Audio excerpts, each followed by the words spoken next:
Good afternoon and welcome to the latest in our series of live careers webinars brought to you by the HOP portal. So HOP, you can see that on your screen at the moment, is a website we would want all students and young people in Hertfordshire to be aware of, because it is a one-stop shop for lots of careers information and resources that will help you to make some really good options and to make the best choices for you, taking into account the demands of Hertfordshire's economy, where I'm guessing most of you that are watching this will be living or be going to school.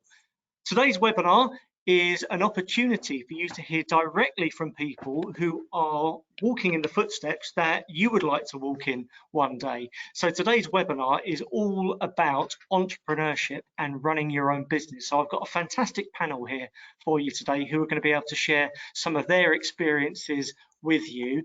So first of all, well, let me introduce them to you is the thing to do, and then I will come back and I will tell you a little bit more about how the webinar is going to work today.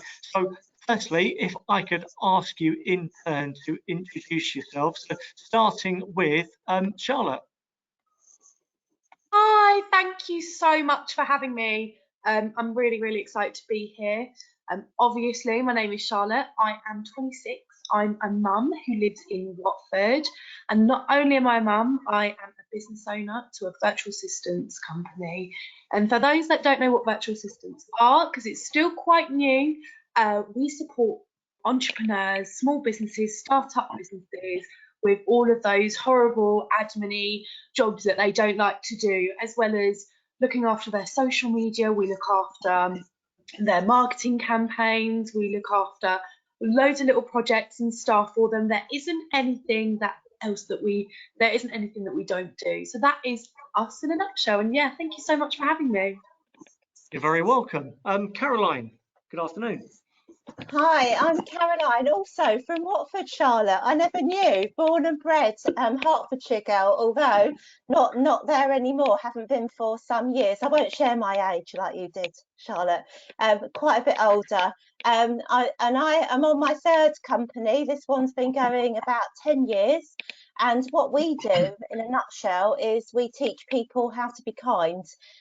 We teach carers, social workers, we train the health and social care workforce. I used to be a social worker, so that's how I got into business in this way. But I really love the work that I do, and as you can imagine, we've been really busy over the past year supporting our workforce. Thank you. Ihani, please, good afternoon. Please tell everybody watching a little bit about you. Well, good afternoon, everyone, and thank you for the opportunity to come today and join this panel to talk about this very interesting topic, something that's dear to my heart, really. So my name is Ihani Ibe. I'm an accredited business advisor. I work with the Careers and Employment Service within University of Hertford, and I also manage the enterprise team there. So really our remit is to work with our students and recent graduates to sort of help them be more enterprise and develop enterprise skills. And for those who are looking to use those skills to then become entrepreneurs, we sort of give them support around that as well through things like skill sessions, startup sessions, one-to-one mentoring advice, or giving them experiential experiences so they can actually go and spend time with businesses to get the real feel of how it works. So that's just a big overview of what we do. Thank you very much. And so the purpose of this webinar is so that you guys that are watching this, particularly those of you that are watching this live at the moment, you will have the opportunity not only to hear from Charlotte, Caroline and Ihani about their own experiences running their own businesses, and that's entrepreneurial streak that we'll come on to, but you've also got the opportunity to direct any questions you've got to them. So the way this webinar works is we can't see or hear any of you that are watching this, so hopefully you can see and hear us, but you do have an opportunity to interact via the questions tab. So that is only for those of you that are watching live at the moment. So on the questions tab, if you click that on your dashboard, it opens up a text box. If you type your question into the text box, that comes through to me, so it won't be visible to anyone else. And then I can I can direct that question to the relevant person. So if there's anyone specifically you want to ask that question to, just put their name at the front of it, then I know to ask them. Otherwise, we'll kind of get all three of their opinions on what you've got to say. If you're not watching this live, you'll be watching it on our recording, which you'll be watching via our Hop channel on YouTube. If you are watching that and you really want to ask a question to one of these three panelists, we will open up the comments box on there, so you can type your questions in there and then we can refer it back to the panelists to try and get those responses to you. But what's really important about the next 45 minutes or so today is that you have the opportunities to ask your questions. So we hope that you will leave this session feeling really, really well informed about what an entrepreneur is, what a business owner does, why that might be a really, really good career choice for you, and hopefully will make you feel really, really inspired as well about why this might be the right opportunity for you. And certainly you got a very inspiring panel today, so do enjoy it. So we're going to ask some structured questions now, but I say I will open up the questions, so any that you want to put in, do put them in there, and we will come on to them before the webinar finishes at around 5 o'clock is the aim. Okay, so first section, so section 2, really, we're going to talk about what is an entrepreneur. So I've been very guilty in the setup for this webinar of using the term entrepreneur and business owner quite interchangeably. So, I mean, first of all, Ihani, can you explain what is the difference between an entrepreneur and someone who runs their own business, or does it mean the same thing? I think that we tend to interchange those two terms. From a bigger point of view, they're probably the same thing, but if you want to get down to nitty-gritty, there are slight differences. So in my opinion, if you're looking at running a business or a business owner, it's almost like you're going through a defined path, something that already exists, something that's happened before. There's some kind of formula to it. You're just going into that market. So in that sense, you become like a market player. In that market, you're trying to create a piece of an existing market in so many ways. So the template is there. But then if you look at entrepreneurship, it's slightly different. It's a bit disruptive. It's a bit innovative. So you're trying to initiate something new, something that wasn't there before. So in so many ways, you become the market leader in that area because you've just broken into it. So there's a clear new market. So in some ways, you're looking at people, you're looking at creating something new, creating economy, because it's quite new and innovative. But from the business point of view, you're looking at an existing market where you're trying to carve out a piece of that market for yourself in so many ways. So in some ways, you're looking at the commercial aspect of things. But they're similar because ultimately an entrepreneur, if you're there enough, becomes a business person, because after a while, that new thing you created becomes the norm. Everybody can now sort of see the formula, how you've done it. You know, that new technology is there, that new disruption is there. We can all see it now. We know how you did it, so people can go and then replicate that or find a small niche within that thing you do. So you go from being an entrepreneur to being a business person. So you can see how they're similar, but the differences are slight. Quite there if you look between the lines. Sure. Okay. So, I mean, would it be fair then to summarise that all entrepreneurs run a business, but not all people that are running a business are entrepreneurs? Does that? Well, yes, you can say that without upsetting people, I guess. Yeah. Yeah. Okay. And Caroline, let me just throw a third term in there that gets used quite a lot, which is self-employed. So, if someone who classes themselves as self-employed, would you say they are an entrepreneur, or they're a business owner, or a bit of both? I think you can be an entrepreneur and be self-employed as well. I mean, I think, you know, when we tend to think about entrepreneurs, we tend to think of large companies, but that doesn't have to be the case. It can be somebody with a fantastic vision. Clearly, if you get a good team, you get the opportunity, because one of the challenges as you're growing a business is being able to delegate and step back from your own work and employ other people, because growth comes that way, and that's a big challenge. But I think one thing that entrepreneurs have is hope. You know, they have a great vision, and they can be also hardy and resilient, as business owners are, but I think the entrepreneurs have a great vision. Okay. Charlotte, do you consider yourself as an entrepreneur, or do you class yourself as a business owner, or do you class yourself as being self-employed? Yeah, so I'm actually self-employed. So just because becoming a limited company, I wasn't quite at that threshold yet. It didn't make sense. It wasn't logistic. It was just easy to be self-employed. So I consider myself a business owner, an entrepreneur, and self-employed. I consider myself to be all those three things. And in terms of how I started, I definitely was just a business owner. But then as I took risks and tried new things, when I started the virtual club, I had a pool of clients, and to be able to grow and expand, I had to get rid of some of my clients. So essentially I was taking the risk of losing money to be able to make more. So as soon as I started doing things like that, I realized I'm in a completely different space now. And the one thing I just wanted to mention was when we look at what happened last year with COVID, and we saw the amount of businesses that pivoted, every single business that pivoted during COVID, they were entering entrepreneurship. So when these businesses went online, when all the pubs started delivering cocktails, when all of these places started doing these amazing things, that was when they entered entrepreneurship. So they may have just been a business, but then they expanded and took risks and did all these amazing things. So that would probably be the best way to explain where businesses stand with it. Okay. And then we often hear about this phrase, an entrepreneurial streak. So, I mean, Charlotte, let me start with you. When was the first time that you realised that, you know, you didn't want to go and work for somebody else? You wanted to be in charge of your own destiny. You wanted to run your own company. It's so funny, from an early age, I've always, and although I think being a business owner is way more than money, but when I don't want to be that person that says when I was younger, because things have changed 10 years ago since I was at school, and I don't want to be that patronising person, but it was when I was younger, it was all about money. But as I've grown, there's so many more aspects to it. And I'd have to say, when I was at school and I could make my own money by selling sweets at school and doing all of those things, I realised that I didn't want to work for someone. And it wasn't long ago I was actually employed. It was only 2 years ago I was employed by ASOS, and I loved it, but I loved doing my own thing. You can make a real impact, and it's not just about making money at that point. So when we're having these conversations and talking to young people, as a virtual club can have impact as well, you can't really do that being employed. So I think from a very early age, when I realised I wanted people to hear my voice, that was when I knew. Sure. Ihane, can you pinpoint the moment when you realised that actually I'm quite an innovative thinker here? I could, you know, make some money, or I could make a living out of being quite inventive and creative.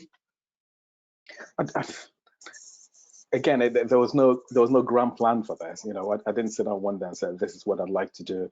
But ultimately, like a lot of people, you know, what's that saying? Life is what happens after you've made your plans. I quite like that saying. I think having spent time, and my background comes from life sciences. I was explaining this the other day. Not even commercial stuff, you know, to start with. But then as we get old and have experiences, our views about things change. We become to understand things a little bit clearer. Good example is Charlotte saying, you know, when she was a kid, her motivation was this.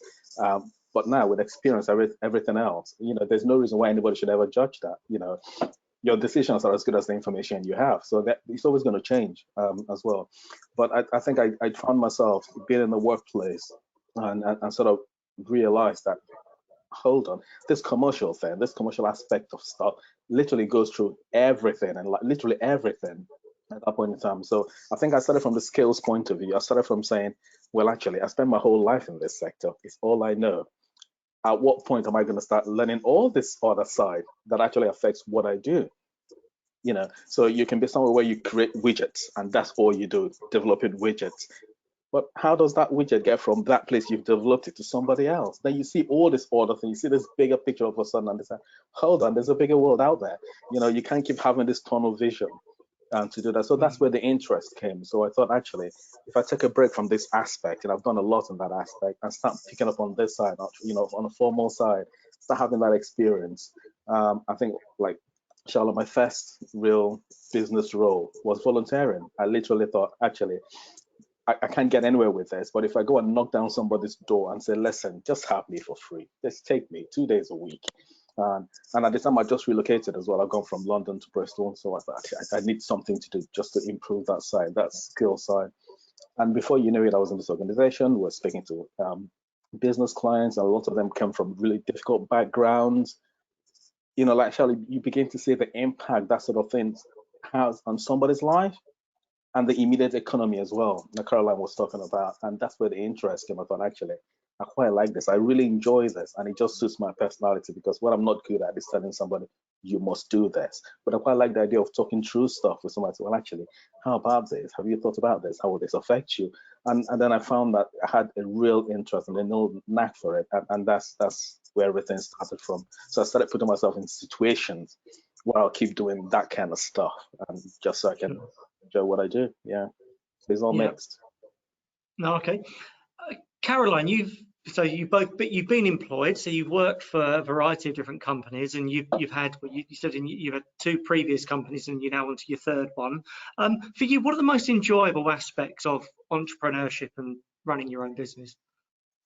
Well, I left home very young. I was 17 when I left home, and I did a whole, you imagine the job, I've done it, a whole range of jobs. I always worked really, really hard, and I just fell into social work, but I really resonated with social work values. I really loved and enjoyed the work. But what I struggled with was swapping autonomy for accountability. Accountability is important in large organisations because it helps maintain quality. But I just wanted to do my own thing because I could see that there were better ways of doing things. So when I first started my first company, I think I must have been about 27 when I started my first company. And I think it's interesting to think about entrepreneurship in terms of how you define success. And when I was 27, I defined success in terms of financial success. But then as I got older, I realized that success was being able to spend time with my family and still having a quality of life. But then in my 3rd company, what I realized is success was what the impact that I could have on the community. And I think that entrepreneurship is actually, you know, the joy of entrepreneurship, certainly for me, is being able to study and learn about the things I love. I've graduated 3 times. I've had to, you know, really pursue an academic career in order to stay ahead of the game and always have something interesting to offer the communities that we support. And I agree with what Charlotte was saying earlier in terms of this kind of post-pandemic explosion, this digital explosion, and the kind of opportunities that are out there right now. But I think, you know, having that kind of knowledge and academic ability alongside the practical hard work ethic is important. So people that think they can leave school without any qualifications and make it, you know, simple things like maths and English, really, really important to have, you know, to run a business. So I just really wanted to make a difference, and I turned my company into a social enterprise 5 years ago now. You know, so I actually can see the difference that we're making in our work, and that's really important to me. It gives me a lot of joy.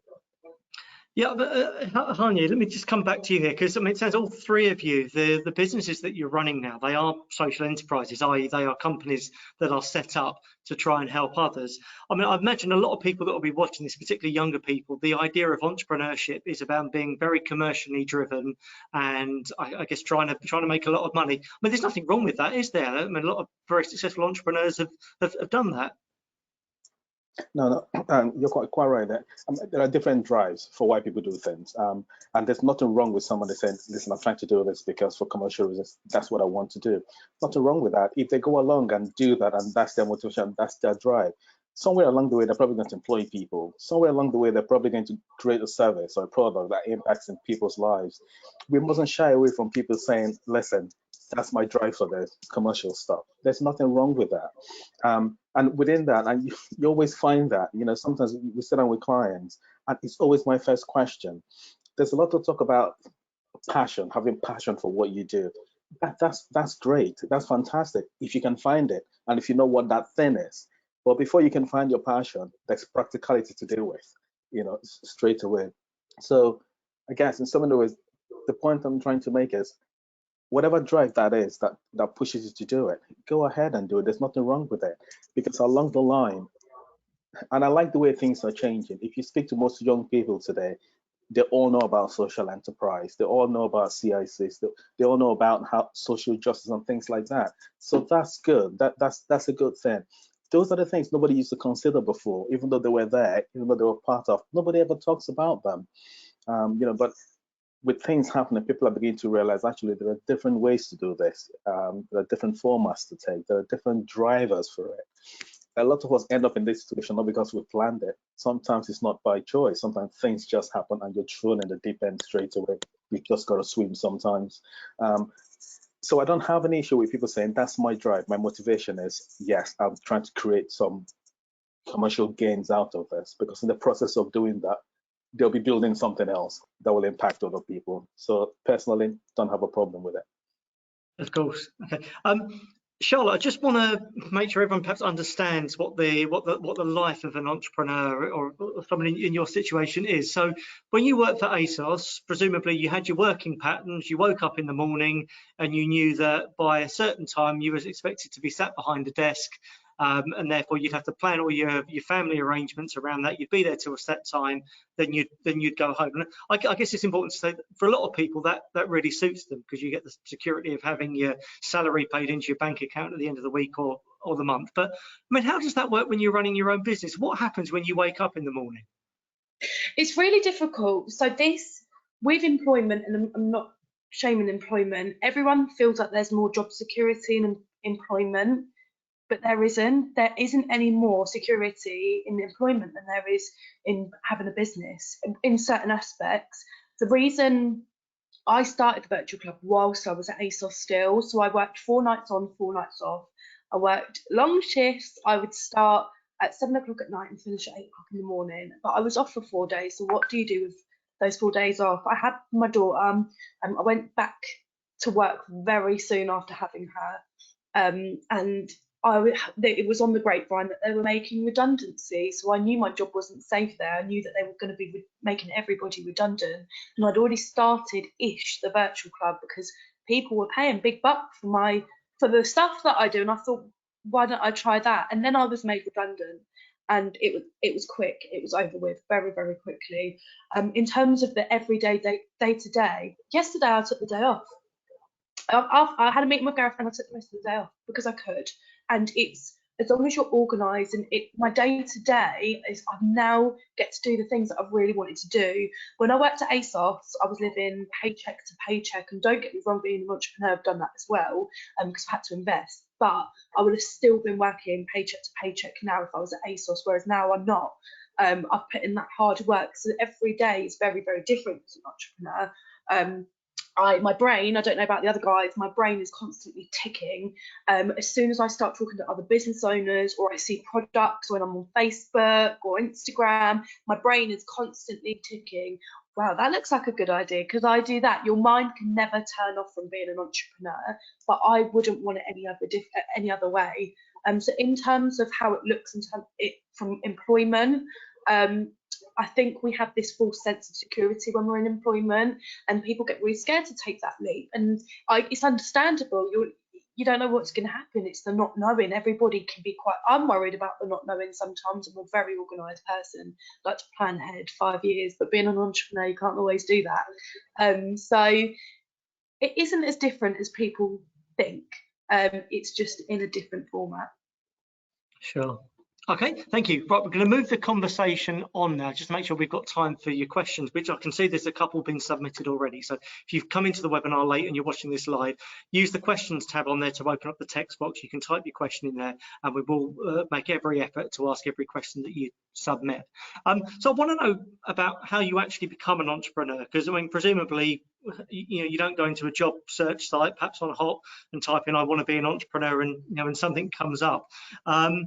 There are other careers that we've considered in these webinars. We've looked at things like becoming a doctor, where it's very prescriptive, the subjects and the degree courses that you have to do. But becoming an entrepreneur, I mean, I guess you three of you are a good case in point here, that you can leave school at 16, I guess, and become an entrepreneur and do very well, or you can go on to university, or you can spend 20 or 30 years in industry first. But Hania, let me come to you first. Are there any subjects that you would recommend anyone studied at school that would really help them? I think the first thing, I've got to look at this in two ways. Option one, are you making a conscious decision? That's what you like to do. That's option one. And option two, have you just fallen into it? I guess if you've just fallen into it, then there's a massive rush for you to learn quickly, do things quickly, and just you might just throw yourself into it and learn on the job, I guess, in so many ways. But if it's a conscious thing and you've decided to do, from a subject point of view, I mean, it's natural to say, well, people who do sort of economics and business related subjects will probably do well. That's not how it works. I mean, you get some advantage because I guess early on you begin to learn about business principles and that sort of thing that might help you in the future. But from a subject point of view, an entrepreneur can literally come from anywhere, literally anywhere. Because if you think about it, you'd be hard pushed to give me a single sector that doesn't have some kind of entrepreneurial need within that sector. You'll be hard pushed. So it doesn't matter if you're in creative arts, life sciences, business, whatever that might be. There's something there if you want to become an entrepreneur. Because I think what really matters are two things: is do you have what it takes? Do you have the qualities, the drive, being able to be resilient, like these two entrepreneurs have told us today, to do that? Then do you have a good, decent idea that's quite viable that could work for you to then go into it?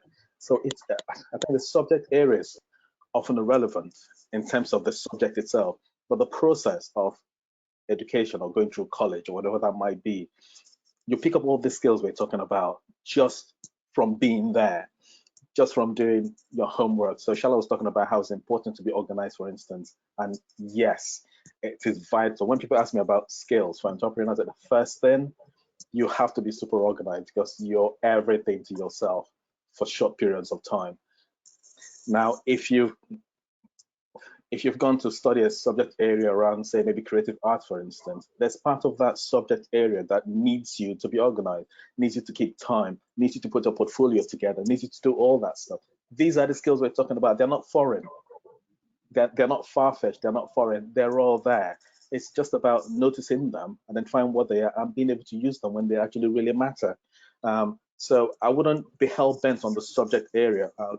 The important thing is the experience. That learning experience you get as part of whatever subject you're doing is really, really important.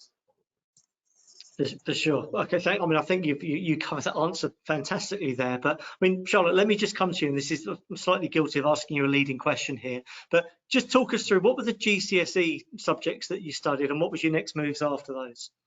It's so funny. Before I say that, I just want to say, just mention on after that we have to remember, we have to treat our brain like a muscle. So when you're at school, like a gym, when someone goes to the gym, you know, like them really hench guys, they are training every day. And it's the same thing for us being in education. We are training that muscle that's inside our heads. And one thing when I was growing up is I always had adults around me saying, oh God, I don't know why I learned algebra. I've never used it in my life. But it's not about the algebra, it's about the logical thinking behind it. So it's really expanded. So I just wanted to add that on because I really resonated that. I, honestly, growing up, I had every adult saying I never used algebra or I never did this in science in my work life, but it gave them the logical thinking they needed to move on. So I just wanted to mention that. GCSE, so I took some really random ones because I didn't know what to do. I know the pressure that we may go through when picking our GCSEs because you're like, I've got to pick these GCSEs and this may impact what I do for the rest of my life. And I think when you look at it, try and look at it logically, these subjects don't need to fix you for the rest of your life. So studying subjects like business, so I studied business, it just gave me like the core values and insights that I may have needed, and then I can go into any business I want. I'm not necessarily going to go into a science one because I took that for an A-level or whatever it may be. So I took business drama because, as you can tell, I'm a talker and I love to talk, and that was one of my favourite things, and it was a really good way to express myself. I took drama, PE. I've always been really, really sporty. I did Spanish. I loved English. I got an A in English. I hated the books, but I loved it when we'd got all of our own projects. So when they said you have to read your own books and stuff, and you can be really creative with it, I've always been a really creative person. And then I did graphics. So there were so many aspects of it, but like things like drama, I'm not doing drama, anything drama related now. I mean, my partner will probably say I'm dramatic, but I still use aspects of that now. And in terms of college, I just went and studied English again. Like, I really enjoyed that. But it's really funny because I'm dyslexic and I really struggle to spell some days. I have bad days and good days, but I still enjoyed English. So it just shows, even though you may have a weaker side to it, you can still enjoy it. I loved English. It was my favourite subject. So yeah, that's what I did at school. Okay, I'm going to ask Caroline now. I'm thinking about some of the things that you do within your business operation and perhaps your planning every day. Are there subjects that you can reflect back on and think, oh, I'm so pleased that I've got a good understanding of this or that, because actually it's really helped me now that I'm running my own business? Well, I mean, as an organisation, I'll probably come to this in a while, but we offer apprenticeships, and I think apprenticeships are a great option for people rather than professional degrees into anything that they choose to do. But in answer to your question, if you need to work out VAT percentages, you need to know basic maths. If you don't want to lose a customer by making sure that you aren't making grammatical mistakes and that you're using good grammar, you need English. I mean, these are foundational subjects that are required to run a good business and to maintain customers. I obviously, having done a social work degree, that helps me because I teach social workers now, but I did a master's in business, I think just before I was 30. And at the time of doing it, I really struggled because I had a small company then, and a lot of the learning on the course was all about strategy and big companies. But as time went on, it kind of made a lot more sense to me as my company grew and I was able to apply that learning. And then the third time I trained, I did a postgraduate degree in dementia, which is a subject that we teach and we're passionate about. And obviously all of that stuff was important. But I mean, I left school with no qualifications, hardly. I mean, I was the first, I'm going to give away my age now, I was the first year to go through GCSE at Queen's School. I'd never done it before. And it was, it was a struggle. And I've learned to love learning in my work because it's a passion. Ihani was talking about, it is that passion. It's just, if you really love what you do, it's going to be easy. It's going to be easier.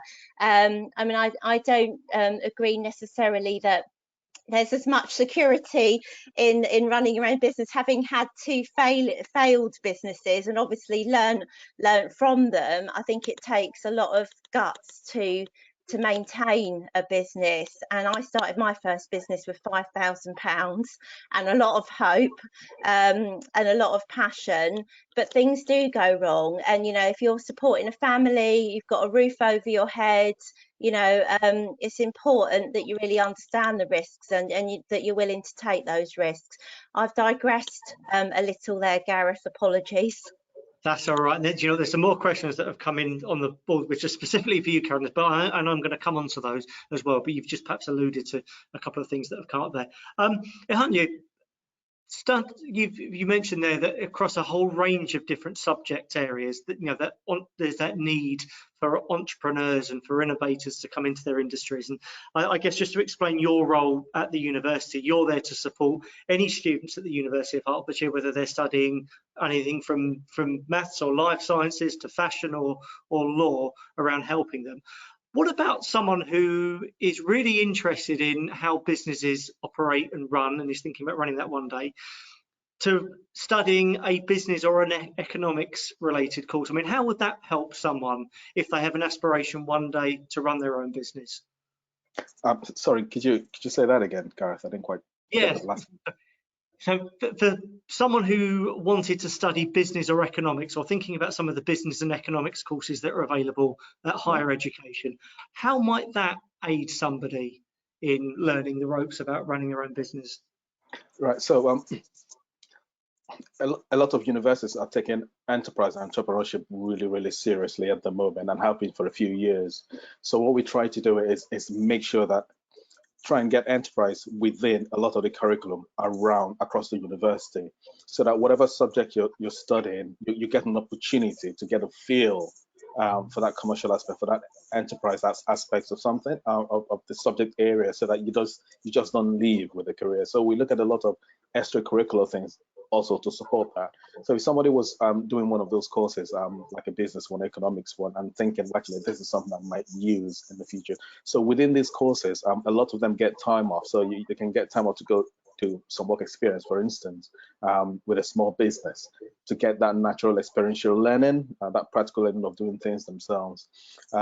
So we also run something called self-employment year, for instance, at CEPI. So, sometimes people take a year gap year to go and get experience. So we've got options where you can actually run your own business for a year as an experience to do that. So these are some of the options we offer our students and recent graduates. What we're trying to do really is create a graduate that can compete outside in the marketplace, whether it be as a startup or be as an entrepreneur within a workplace, or doing both. So we feel the better we can get them ready, then the better they can do well and compete in the jobs market. And I mean, we look at this and we talk about Apache's, when we're talking about the people's motivation being, it can be the commercial gains of it. That's great, but a lot of the time, even when you look at those businesses, the core of it, the core value of it, is far from whatever drives them to do it. So yeah, that we offer a few experiences and a few programs within courses, so people can begin to learn that sort of business aspect if that's what they want to do after in the future. Sure. Okay, thank you. Last question I'll ask on this section. Let me go to you, Charlotte. Are there any experiences that you would recommend someone who's maybe 15, 16 years old, that they could gain that will help them perhaps understand what running a business or what being an entrepreneur is all about? That's a really good question, because when I was 15, 16, which weren't that long ago, by the way, there wasn't much, but as social media has opened up, so a lot of my clients, I've got an amazing client, he works very, very closely, he runs a non-profit with young people, and he'll mentor a handful of young people that are looking around the age of 15, 16 to get into entrepreneurship. And there also are on social media, if you've got to have a good old look, and using hashtags, because I know you all know how to use a hashtag, using your hashtags, looking for other young entrepreneurs and seeing what they're doing, because they are putting their resources out there so you can see what they're doing. I had an amazing conversation with a 21-year-old boy the other day, and he has his own clothing brand, and he just reached the 7-figure mark from his business. He's 21 years old. I am just, my jaw hit the floor, and he's now going to be bringing out mentoring for free to help other young people. So there are loads out there. You've got the Princess Trust. I think they start from 14, right? I think it is. So I've worked with the Princess Trust before. They're great. So they've got the enterprise course, which will teach you all the basics. But they'll also give you like an insight. So if you're not sure, like this is the path you want to take, they've got loads of stuff. Even if you want to build your personal skills. So it could be that you're feeling like you're a bit of an introvert, not very confident, which is fine because that's your characteristic, but they have courses that can help you build on that. They do all sorts of things. So I would say either have a little look on social media or get in touch with the Princess Trust. They're amazing. Sure. Okay, thank you. Before we finish the webinar, we're going to share with you some details of some really good organisations and resources that you can try. Okay. Last couple of questions from me, then we're going to go to the questions that have been submitted. So, just thinking about the prospects for entrepreneurship. So, I mean, Caroline, in your experience, can many people come straight out of school and immediately start up their own business and I'm sure it's possible, but I think it's really important to understand the market, because everything's connected.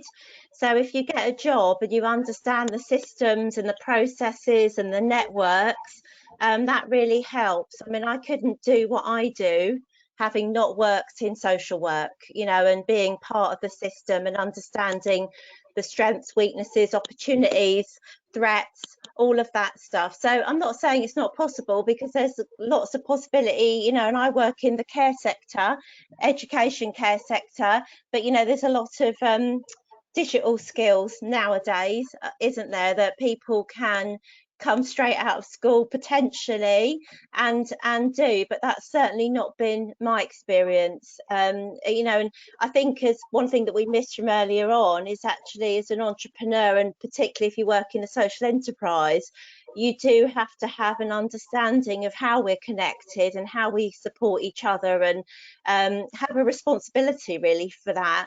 And I think, you know, unless you've been in the system and been involved in some of that stuff, it's very hard to take different people's perspectives, because the other thing is as well, there is a lot of inequality, unfortunately, you know, and it's difficult for all different kinds of people to make it in a way without really understanding the system. You know, it's much harder unless you understand the system. Yeah. Okay. Ehanya, do we exist in a good political and in an economical environment for setting up businesses? I think in the UK.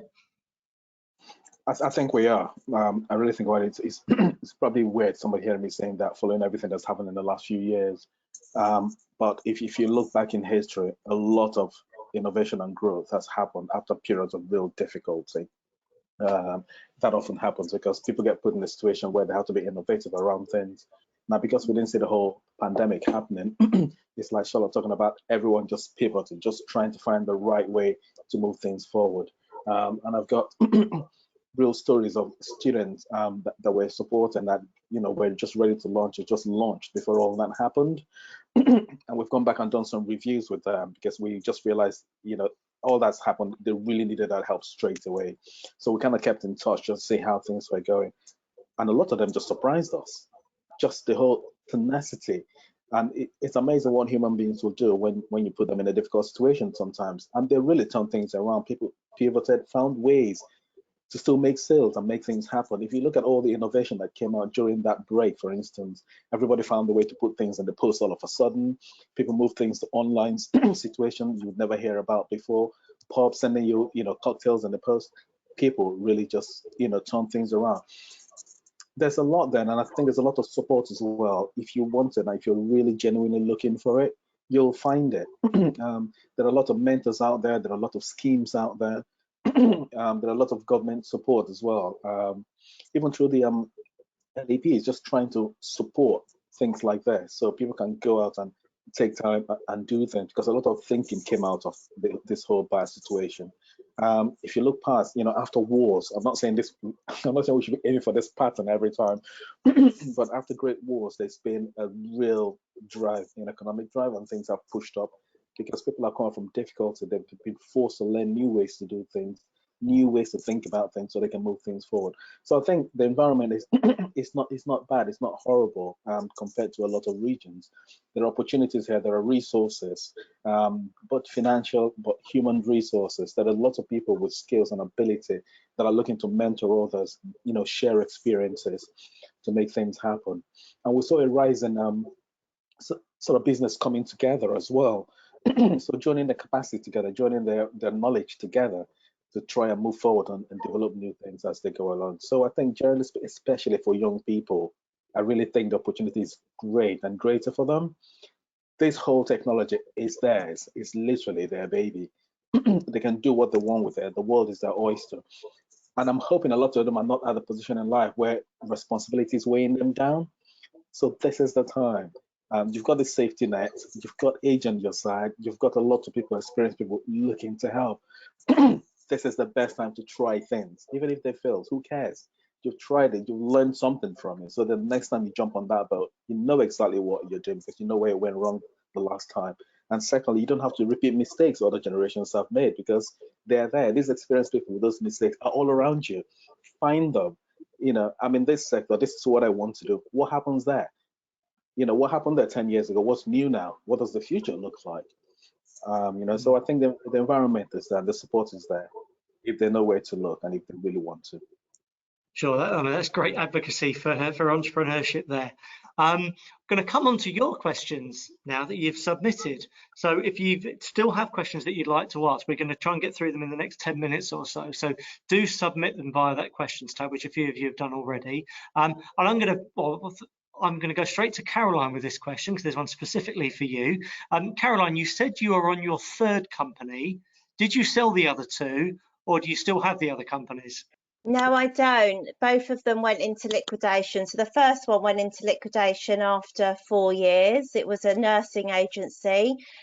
We won awards in the first year for the fastest growth company, but it didn't have very good foundations, and there were shifts in the market, and it was a nursing agency. We had all of our eggs in one basket, and we lost that. And then we started the second company, which I had with my brother and sister. We did very well. Again, we won awards, and we moved into training at that point. That was in Apsley. We had that business for about 5 years, and unfortunately that also went into liquidation because we work in social care. As budgets are cut, the money goes down, and we really struggle. It's difficult working in social care. It gets increasingly difficult. So for me, just to have sustainability with this business over the last 10 years, I have to pat myself on the back, because it's an extremely difficult market to work in. But with both of those losses has come enormous learning that I've carried through to my third and most successful business. I should also say that I also started a company in New Zealand when I was there for a year 10 years ago. And I started that so that I could get residency there, but I no longer have that. I've closed that, but I do have residency in New Zealand. So you can actually do things that you need to do, but I think actually to have sustainability isn't always possible, and you've got to be willing to lose in order to be an entrepreneur, and it is tough, but there is learning from it. And you might have touched on something there where you talked about the difference between someone who runs their own business and an entrepreneur. And I mean, Caroline, maybe you're describing to me there that a true entrepreneur accepts that they may well set up a business and it may well not last. So you kind of brush yourself down and then you just get on with the next one. Is that how it's been for you? Do you know, I just think when I look back, it's extraordinary resilience. I mean, I left home when I was 17, and I don't think everybody loses a business and gets back up and does it again.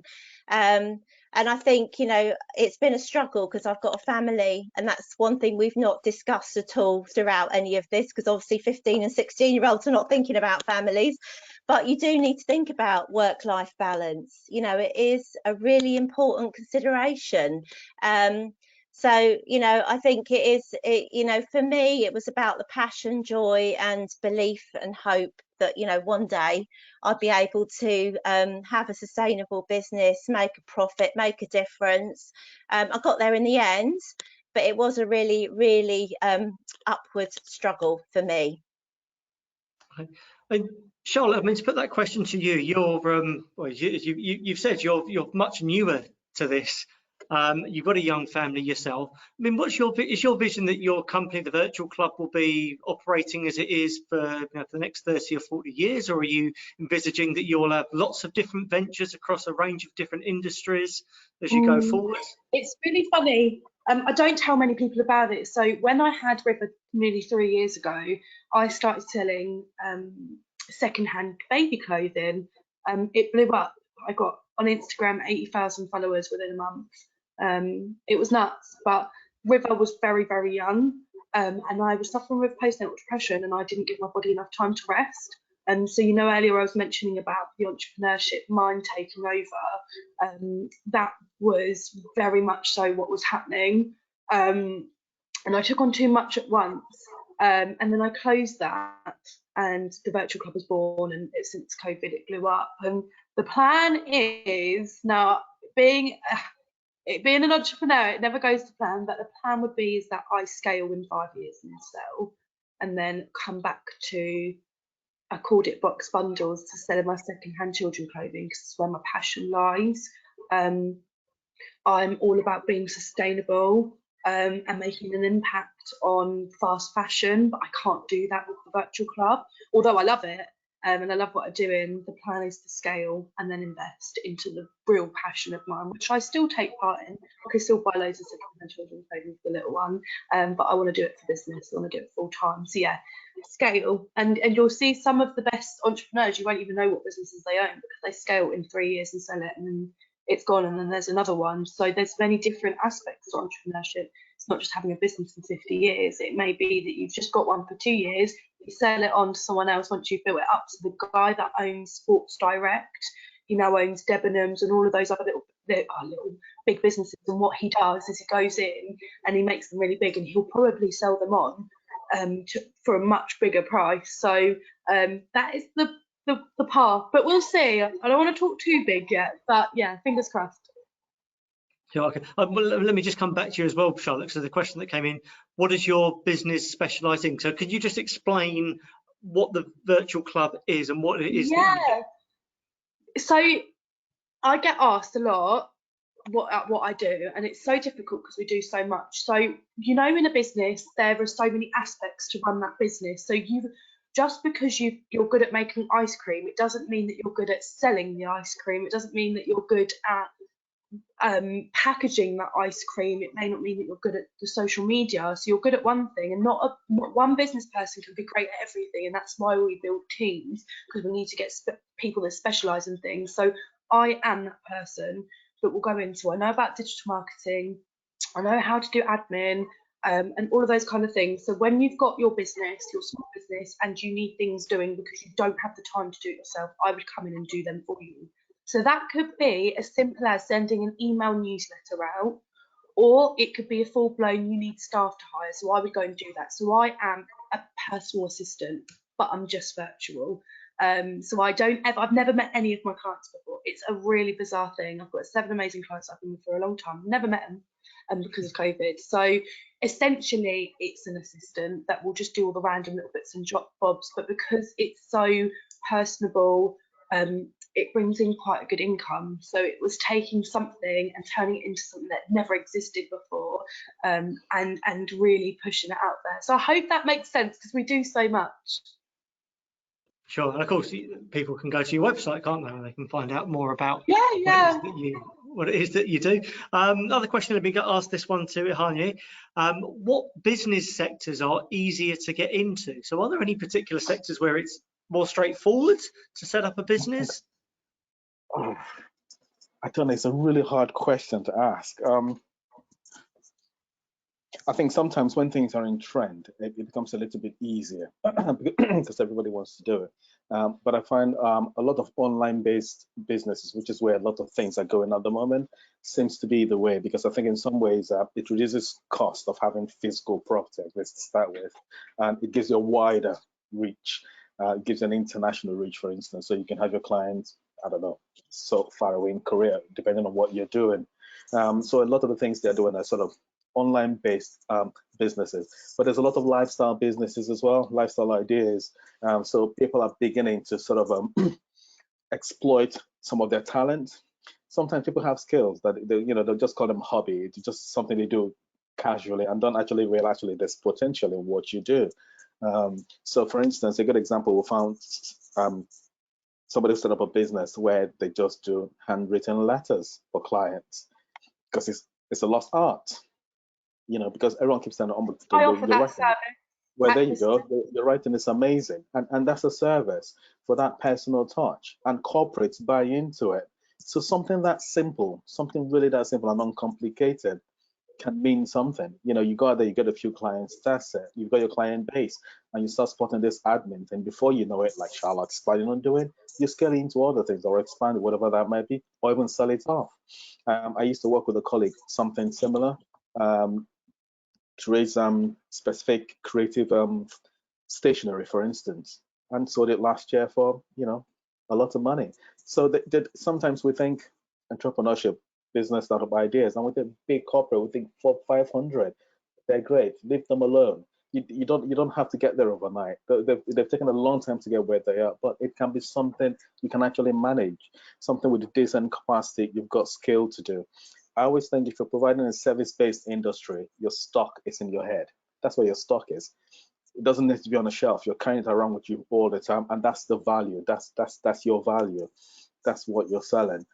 So in terms of trendy things, they're usually online based. A lot of things around creative talent coming out a lot, and things around lifestyle businesses. So things like people making fabric or selling wares. But what I really like about the sort of things we're hearing recently, a lot of people are really thinking about sustainability. I'm thinking about how green a lot of the things they're doing are. So whether it's process or producing products and everything else. You know, we've spoken to clients who have really slowed things down because the manufacturer they're working with simply just won't turn green and make things easy for them, and they're sticking to their guns. I think, well, we'll have to go and look somewhere else. Things are changing, the thinking is changing, the dynamic is changing, and then people are realizing, well, actually, we've got these tools now. Sometimes you're dealing with businesses and they look like they're really big businesses, but when you strip it all down, it's probably two teenagers in a one-bedroom flat somewhere making things happen. So gone are those days where you have to invest thousands and thousands and thousands of pounds just to build stuff. It's gone. So now you can really start slow. You know, sometimes I can challenge people. I said, actually, for 250 quid, you can start something. Do you know that? You know, and they look at you in amazement. I said, but you've got the skills. It's there. You know, just get it going. Get the support you need. Get the little plan you need. Come to things like this, and you know, so you don't repeat mistakes of others have made. So you move things a little bit quicker. Sure. Thank you. Okay, thank you. The final question that's been submitted that I'm going to ask, and this is probably a question for you, Ahanye, particularly with your University of Hertfordshire hat on. So the question that's coming is, what unis would you recommend for studying business or economics related degrees? I've heard that LSE is quite good, but apparently it's heavily unbalanced towards work life rather as compared to social life. Perhaps let me just preface that question by saying, a lot of the things that we've spoken about, a lot of the things that all of you guys are doing within your business, there must be a certain amount of business theory that you need, I guess, around marketing, around sales, around some of the finance options. So perhaps I wonder whether a business economics degree is something that an entrepreneur would really benefit from. But any specific advice you can give, Ahanye, about particular universities would be much appreciated, I guess.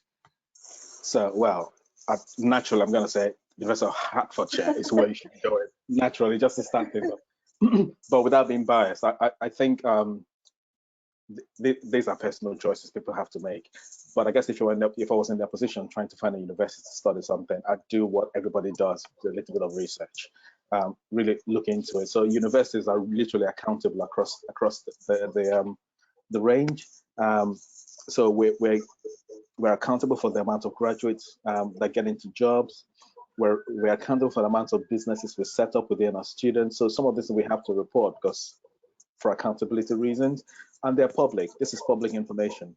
So if you genuinely wanted to rate business schools across the board, you can do that search and literally go through universities and see what the numbers are and what the outputs are. And if you can, speak to somebody within the university. Don't be scared to pick up the phone and say, listen, I need to speak to somebody in this department. I need some information on how well you do, how do you cope with this area, and all that stuff, because enterprise is becoming quite important. We continually run open days, for instance, and we've done some virtually since we've been away. And there are potential students asking us similar questions. The sort of questions their parents used to ask us, these potential students are asking them now. So things have really moved, and people are expecting a little bit more from universities. So people are asking questions like, you know, what does your department do? How great are you at graduates? So how well do your graduates do when they graduate? Universities are obligated to tell you this. And so my advice will be, if you're interested in growing in a certain area, you can do a little bit of research universities around you or universities around the nation to see how they rank in those subject areas.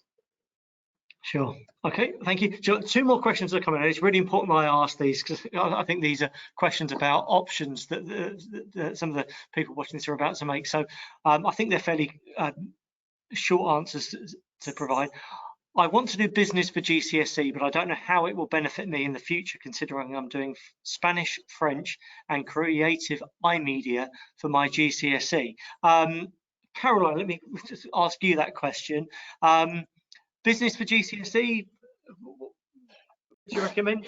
Well, I mean, I just to add to enhance it, I did my degree at University of Hertfordshire, so I did give it a big up there. But I did my masters at Open University, and just to link to your question, I do think that there is opportunity beyond GCSE to do business courses. There's a lot of support out there.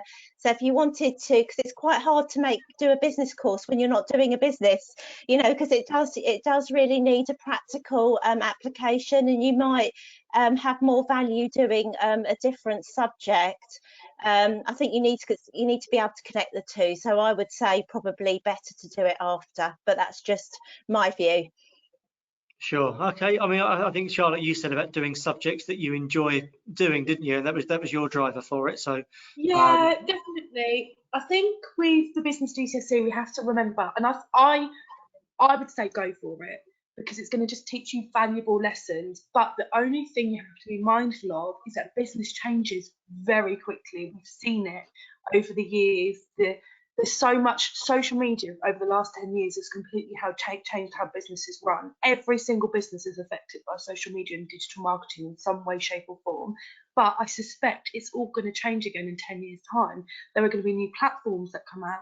So I think it's really good for a foundation to do that business course, but also find, if you've got a family member or a friend that run a business. Now, I didn't, and I know not everyone is, but if you do, ask them if you can get involved a little bit in the things that you're learning, or ask your school to support you in terms of, I know that at school you do work experience, but is there anything a little bit extra that you can do? Can you do a little bit longer than someone else? Can I put something into practice? A lot of schools now run newsletters and they do all sorts of things, and there may be something you can get involved in your school, and you don't know until you ask. So I completely agree with Caroline that it's really difficult to learn these things and then not put them into practice. A lot of what I've learned on the way is from running the business. I haven't learned from any sort of education. It's just things that you learn in business as you go on.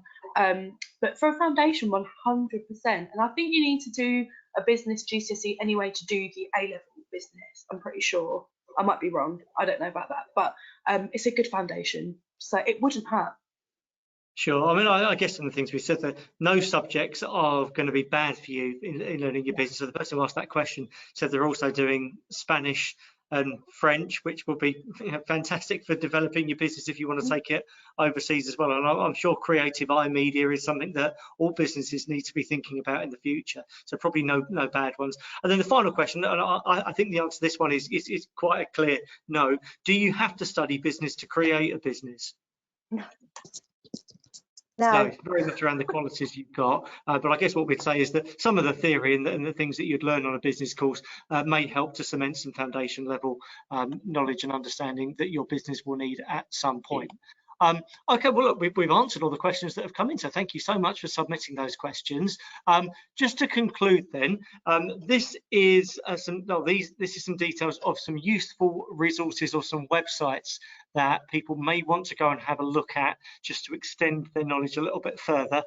Hanya, you shared a few of these with me, so do you just want to talk through particularly the ones at the top about how they might benefit someone wanting to find out more about entrepreneurship? Yeah, these are just some examples of, I just came up the other day, I just sort of went for the people that are dealing with sort of younger people within that. I didn't want to take it too far. So Enactus UK is it's a global organization. So we've got Enactus USA, Canada is quite global, and they're quite popular. So what they do is they spend a lot of time with getting students to pick up a lot of these skills we're talking about, take them through a process of coming out and creating social conscious businesses. So what they do is they get the students to work in a team, then find a project within the community or an international project with some kind of social objective, and try and find a way to innovate that or to create it from scratch. So it's a very good program. It's quite competitive, but I think the learning from that is really fantastic, because you're not on your own. You're working with other people, and you actually create a real life registered business while you're learning that, and at the end of that you can all keep it. can all keep that business as yours or sell it, whatever you want to do. So I think that's quite good. NACU, again, is another organization that offers a lot of enterprise workshops and events and competitions as well for I don't know if they include college students, but it's worthwhile looking. And the Prince's Trust, I guess that's the one that really fits with this. I guess a lot of people know about the Prince's Trust. I think it's been mentioned today within the other panelists. I've been a mentor for them before. They're quite good with working with young people. They put you through a program again of developing your business idea, developing the business plan, helping you to pitch. So they're really quite good. The reason I put this on there is they might not be suitable for what you're trying to do, but there's a lot of resources on there that you can actually begin to access, begin to get a feel for, and get an understanding for. My apologies. Oh, wrong one. Sorry about that. Where was I? So yes, there's a lot of resources out there that you can actually sort of assess and get to grips with and begin to understand some of the things we're looking for. Beyond this, just have a look, do a search for enterprise support, entrepreneurial support, reach out to your local organization, even your local councils. They'll probably have information for you, or reach out to us at the university, and we can point you in the right direction as well. Okay, and then Charlotte, I know you were very keen to talk about the next generation Watford and the support you've had through the Watford Chamber. So any of you that live in Watford or around the Watford area, Charlotte? You can be anywhere in Hertfordshire for NGM Watford. It's just the only one that was available at that time, you know, the name.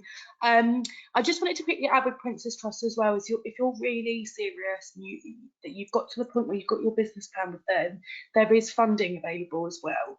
So, because obviously a lot of people worry about money. I know plenty of people that have managed to get funding through Prince's Trust. They're really your go-to, your hand-holding from A all the way through to Z. So if you're dead serious, they are amazing, amazing charity to be with. NGM Watford. So Next Generation Watford is in partnership with the Watford Chamber of Commerce. So I've got a really good relationship with them.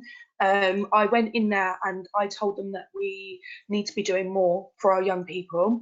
Although there's some fabulous resources mentioned there, there's still not enough.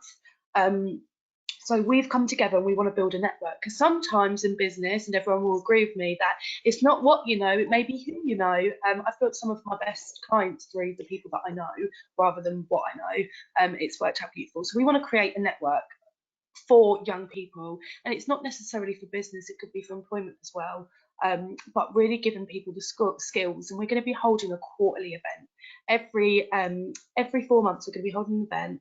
We're hoping that we're going to get the likes of Anthony Joshua to come down and talk to you guys, and we've got the people from The Apprentice, because there's a lot of people from The Apprentice in the area, to really talk to you about their experiences. But also what we are going to be offering is a buddy up system, so you get to buddy up with one of the businesses from Watford. So that will essentially give you insight, whether you want to be an employee or a business owner. That will give you an insight to their business, and you'll probably spend a day of the month with them and having that mentoring session, but you can get some real raw experience without having to make huge decisions before you go and do it. So there's lots of exciting stuff, and there's going to be resources galore, workshops. We've got it all. We are really excited to be releasing this over the next couple of months. So give the Instagram a follow. You're going to go on there and go, there's nothing on here. We are currently building the landing page. I was on a meeting with them before I came on here, so we're building the landing page, and we're going to start bringing you resources. So yeah, give it a follow, and if there's anything you need, just drop them a DM. And Charlotte, sure. Anthony Joshua's from the Meriden estate where I'm from, but I don't box as good as him, nowhere near. But what an inspiration that Anthony Joshua came from the Meriden estate. There you go. Yeah. Oh, sorry. So look, Caroline, I'm going to give you the final word then, because you're mates with Anthony Joshua, and if I don't give you the last words, I might be in trouble. I wish I was. Meeting him would be nice. I'm years ahead of him. You'll have to come along, won't you, Caroline? You will have to, yeah. No, we'll make sure we get a good audience for that.